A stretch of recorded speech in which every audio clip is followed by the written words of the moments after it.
Hi, my name is Anna Shanks. My husband David and I were foster parents for 7 years, fostering 17 children and adopting 2. I lead a support group for foster parents and I serve on the board of One More Child. Our vision is to bring hope to hurting children, to show that the love of Jesus changes lives, and to impact the life of one more child. So I often hear these kinds of comments as to why people don't move forward with foster parenting. Sometimes I hear people say, "I'm too old. I'm too young.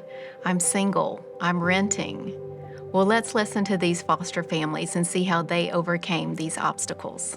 My name is Beth, and I'm a high school guidance counselor. I'm single, so in my home it's just me and my foster child. I thought you had to be a couple. I thought you had to have a family, know how to parent. I learned that I could do it as a single person. If I can open my heart to a child and help take care of a child and love on this child, then I'm willing to do it. I love being a mommy. I've never met a mommy before, so that is very special to me. If I had a single friend who was considering fostering, I would tell him or her that it is possible.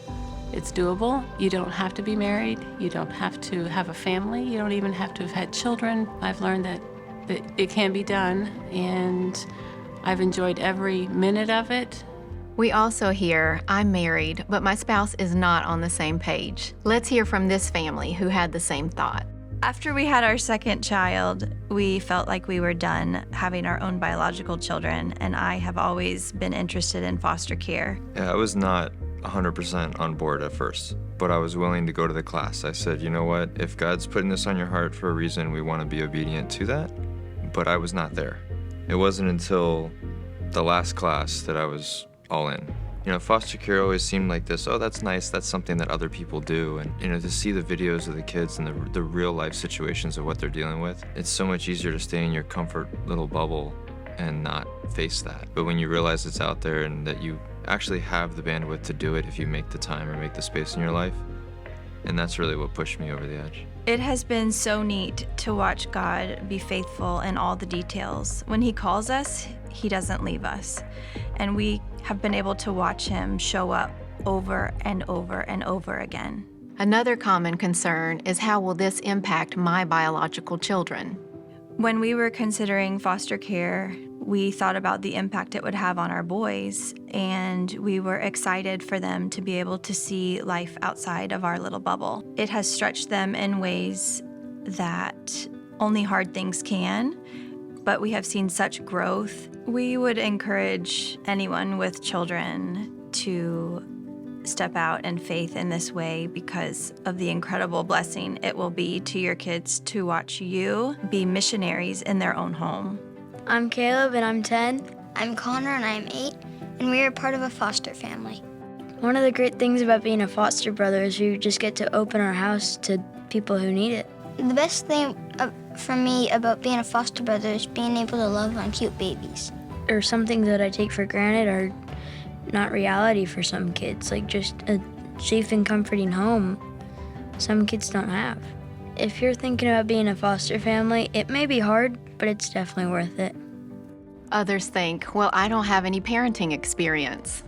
It was spring break 2021, and I walked into the office of Marnie at One More Child. I went in with an open mind, but basically was going to talk about all the reasons I couldn't actually be a foster mom. I'm not a parent, I haven't parented before, or because I'm a single school teacher, or because it would be hard, or I only lived in a 1-bedroom, or, I mean, the list could go on. Finances, like, I don't know if you know, school teachers don't make a lot of money. So I had a list of reasons of why it wouldn't work. Near the end of it, I said to Marnie, so basically what you're saying is, like, I don't really have an excuse. And she graciously and kindly said, well, I'm not saying that. It has to be your decision, but all the reasons you have is not gonna prevent you from being a foster mom. So getting my first placement was scary and unknown, but I can definitely say for the last 11 months of my life have been the best because of the way she looks at me. She's safe and she's loved. And I feel like every night when I put her to bed, it's always our prayer that she grows up to know and love God, and hopefully and selfishly it's with me. But even if it's not, I mean, my job's not in vain. Some people think, I can never foster parent because it would hurt me too much to say goodbye. I have seen the difficulty in saying goodbye, But it's a good goodbye sometimes. You pray for that child. You want nothing but the best for them. And you just put them in the Lord's hands and trust that that child's going to be well taken care of and, more importantly, loved. So I hear a lot from people that they couldn't do it, their heart would break too much. What if they have a lot of problems? I would get too attached. Doesn't that baby deserve somebody's heart to break? Or doesn't that baby deserve to be attached to an adult? It's not about me in this process, and I think that's my general response to people. These thoughts are common, but they don't have to paralyze you. With the help of One More Child foster parent training, you can take the next step and move forward. Why am I asking you to consider becoming foster parents? Because there are children in your community today who desperately need a safe and loving home. Over the years, I've been asking God to raise up more Christian foster parents. Are you the answer to my prayer?